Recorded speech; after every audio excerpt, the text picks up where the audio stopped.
യേശുമിശിഹായ്ക്ക് സ്തുതിയായിരിക്കട്ടെ. സാബത്ത് ദിവസം, രക്ഷയുടെ ദിവസം, വിശ്രമത്തിന്റെ ദിവസം, ദൈവത്തോട് കൂടെ ആയിരിക്കുന്ന ദിവസം. പിതാവായ ദൈവം ആകാശവും ഭൂമിയും സർവചരാചരങ്ങളും ഈ പ്രപഞ്ചത്തെ ഒന്നാകെ വളരെ മനോഹരമായി സൃഷ്ടിച്ച ശേഷം എല്ലാം നന്നായിരിക്കുന്നു എന്ന് കണ്ടു. ഏഴാമത്തെ ദിവസത്തെ അനുഗ്രഹിച്ചു. പിതാവ് അന്ന് വിശ്രമിച്ചു.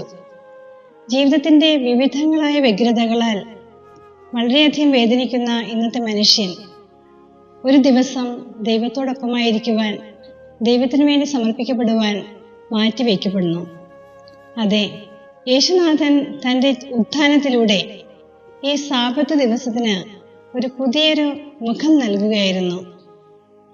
ഈശോയുടെ ഉത്ഥാനത്തിലൂടെ നമുക്ക് നൽകിയ സ്നേഹവും സന്തോഷവും സമാധാനവും നന്മയും ഒക്കെ നമ്മുടെ എല്ലാവരുടെയും ജീവിതത്തിൽ ഏറ്റുവാങ്ങുവാൻ സാബത്ത് ലൈഫ്, ഒരു വിശ്രമ ജീവിതം നമ്മുടെ എല്ലാവരുടെയും ജീവിതത്തിൽ ഉണ്ടാകുവാൻ ദൈവം അനുഗ്രഹിക്കട്ടെ.